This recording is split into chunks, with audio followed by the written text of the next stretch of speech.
লেখালেখি করতে অনেকেই ভালোবাসে, কিন্তু জীবনযাপনের চাপে বা সমাজের ইঁদুর দৌড়ে পা মেলাতে গিয়ে তাদের এই লেখালেখিগুলোই অবহেলিত হয়ে পড়ে থাকে শেলফের কোনো একটা কোণায়। সেই সমস্ত সাধারণ মানুষের লেখালেখি নিয়েই টিম চিত্রকূটের উদ্যোগ শব্দছবি। প্রত্যেকটা শব্দ যেন শ্রোতাদের মনে এক একটা ছবি এঁকে দেয়। আমাদের আজকের পরিবেশনা তপব্রত দাশের লেখা আলো। খোকনের ভূমিকায় অর্ণব চক্রবর্তী, জমিদার গিন্নির ভূমিকায় দিশা দাস, মেজ বউ ও ছোট বউয়ের ভূমিকায় স্বাস্তিকা দত্তা। গল্পের কথক অর্ঘদীপ দে, সাথে সূত্রধর আমি দেবস্মিতা চক্রবর্তী। শুরু হচ্ছে শব্দছবির নবম এপিসোড, তপব্রত দাশের লেখা আলো। বাছা, একটা মেয়ে মানুষ হয়ে তুমি এই পুজোয় বসার কথা বলছো কোন সাহসে শুনি? জানো না সরস্বতী পুজোয় মেয়েদের বসার নিয়ম নেই? কারণ এই যে বিদ্যার দেবী, এনার পুজোয় তোমার থাকার কি প্রয়োজন? বিদ্যা দিয়ে মেয়ে মানুষের কি হবে? বড় বউ, ছোট বউ, ওকে তোমাদের সাথে ভিতর বাড়িতে নিয়ে যাও, আর যাওয়ার আগে পূবের জানলাটা বন্ধ করে দিয়ে যেও তো। সূর্যের আলোটা পুরো মুখের ওপর এসে পড়ছে। ক্ষমা করবেন, কিন্তু মেয়ে মানুষেরও বিদ্যার প্রয়োজন পড়ে মা। কারণ সংসারের হাজারো খুঁটিনাটি কাজকর্ম তথা পুরুষ মানুষের দুশ্চিন্তার অবসানও এই মেয়ে মানুষদেরই করতে হয়। আর সংসারের কাজেই হোক কিংবা কাজের বাইরেই হোক, বিদ্যা ছাড়া সবই যে অচল। তাই বিদ্যার দেবী কেবল পুরুষ মানুষদেরই বিদ্যা দেবেন, এটা তো উচিত নয়। বাছা, তোমার কি আমার মেজ ছেলেকে মেরে বিধবা হওয়ার শখ হয়েছে? এত কথা জানো, আর এটা জানো না যে মেয়ে মানুষ পড়ালেখা করলেও তাদের স্বামী অকালে প্রাণ হারায়? মা, দেবী সাবিত্রীও কিন্তু একজন মেয়ে ছিলেন, যিনি মেয়ে হয়েও নিজের বিদ্যার জোরে স্বয়ং ধর্মরাজকে পরাজিত করে নিজের সিঁদুর অক্ষুণ্ণ রেখেছিলেন। তারপরে মা বেহুলা। কিন্তু বাছা আমার, ওনাদের স্বামীর মৃত্যুও যে ওনাদের বিদ্যার দোষে হয়নি, সে ব্যাপারে তুমি কি করে নিশ্চিত হচ্ছ? বরং এটা বলো যে তাদের ওই অপরাধকেও ভগবান ভুল মনে করে ক্ষমা করে দিয়ে তাদের উদ্ধার করে দিয়েছিলেন। ক্ষমা করবেন মা, কিন্তু যদি তাই হয়ে থাকে, তবে সীতা, অহল্যা, রুক্মিণী, গান্ধারী, দ্রৌপদী আদি মহামানবীরা কি করে সারা জীবন অখণ্ড সৌভাগ্যবতী থাকলেন? ব্যাস, এবার অনেক হয়েছে। আমার এবার কিন্তু সহ্যের সীমা পার হয়ে যাচ্ছে বলে দিলাম। বড় বউ, ছোট বউ, তোমরা ওকে ভিতরে নিয়ে যাবে, নাকি তোমাদেরকেও ওর মতো বিদ্যার ভূতে পেয়েছে? আর কখন বলেছিলাম জানলাটা বন্ধ করে দিতে? এখনও সেই আদেশ কেন পালন হয়নি? শাশুড়ির এরূপ চিৎকারে ভয় পেয়ে দুই বউ তড়িঘড়ি জানলা বন্ধ করার কাজে ব্যস্ত হয়ে পড়ল। জানলা তো বন্ধ করে দিলেন মা, কিন্তু আলো আটকাতে পারলেন কি? এখনও কিন্তু এক চিলতে আলো জানলার ওই ছোট্ট ফুটোটা দিয়ে গলে আপনার মুখের ওপর এসে পড়ছে। এই বলে মুখে এক রাস হাসি নিয়ে বউটি একটি মধুর সুরে গাইতে গাইতে ভিতর বাড়িতে গিয়ে অদৃশ্য হলো। স্বপ্নে এতটা দেখে ছোট বউয়ের ঘুম ভাঙল। দু চোখের কোণ যেন আর বাদ মানতে চাইল না তার। পূবের আকাশে এখনো সূর্য ওঠেনি, চারিপাশটা তাই এখনো অন্ধকার।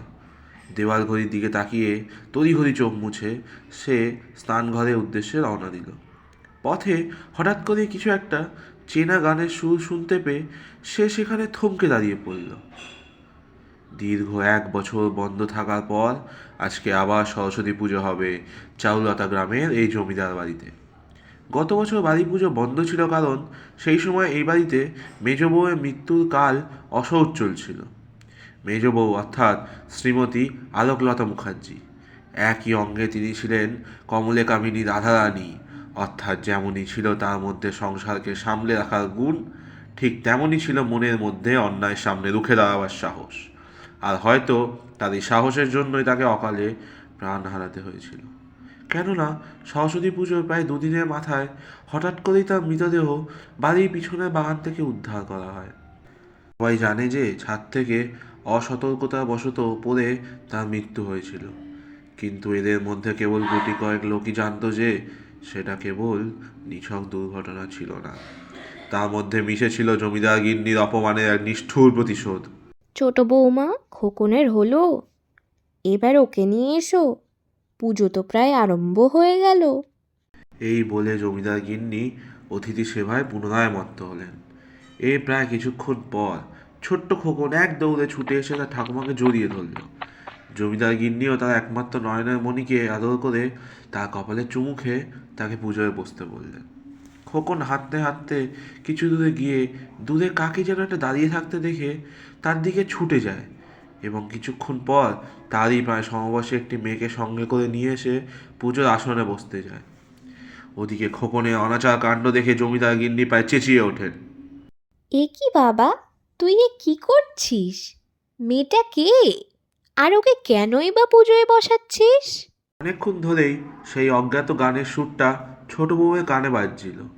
এমন সময় খোকনের এই কাণ্ড দেখে তার 2 বছর আগে আজকের দিনে ঘটে যাওয়া এক ঘটনার কথা মনে পড়ে যায় এবং সাথে সাথে কিছু একটা ঘটার আশঙ্কায় সে খোকনের দিকে ছুটে যায়। ওদিকে খোকন তার ঠাকুমাকে উত্তর দেয়, ও আলো ঠাম্মা, আমার বন্ধু, ও আমার সঙ্গেই পূজায় বসবে। জমিদার গিন্নি তখন কিছু একটা বলতে যাচ্ছিলেন, কিন্তু তার আগেই ছোট বউ তড়িঘড়ি বলে উঠল, তুমি তো জানো খোকন, এই পুজোয় মেয়েদের বসতে মানা আছে। কিন্তু কেন মা? এবং সাথে সাথেই ওপাশ থেকে তার ঠাকুমার উগ্র কণ্ঠ শুনে প্রায় কেঁপে উঠল। কারণ মেয়ে মানুষের পড়ালেখা করতে নেই, তাই। এরপর খোকন ভয়ে প্রায় কাঁদতে কাঁদতে চিৎকার করে বলে উঠল, কেন ঠাম্মা? বাবা জ্যাঠারা এখন যার কাছে লেখাপড়ার জন্য পূজা করছে, তিনি তো নিজেই একজন মেয়ে, তবে মেয়েদের লেখাপড়া করতে নেই কেন? 4 বছরের এই ছোট্ট খোকনের মুখে অপ্রত্যাশিত এই কথাটা শুনে সবাই তখন চুপ। কেউ চুপ প্রবল আশঙ্কায়, কেউ চুপ প্রবল বিস্ময়ে, আবার কেউ চুপ 2 বছর আগের ঘটে যাওয়া কোনো এক ভয়াবহ ইতিহাসকে স্মরণ করে। এত সব নিস্তব্ধটাকে ছাপিয়ে কোথা থেকে যেন সরস্বতী বন্দনার একটা মধুর সুর ভেসে আসলো, কিন্তু কেউই তখন তার উৎসস্থল খোঁজ করার বিন্দুমাত্র প্রচেষ্টা করল না। জমিদার গিন্নির মনে হলো তার গালে যেন কেউ একটা সজোরে চপেটাঘাত করে কানে কানে এসে বলে গেল, জানলা তো বন্ধ করে দিলেন মা, কিন্তু আলো আটকাতে পারলেন কি?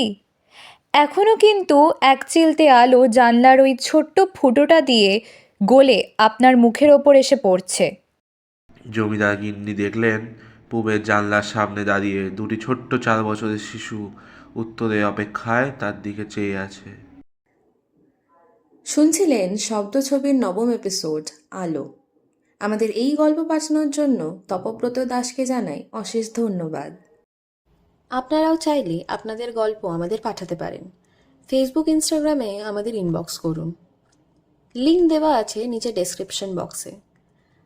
আজকের মতো এখানেই ইতি।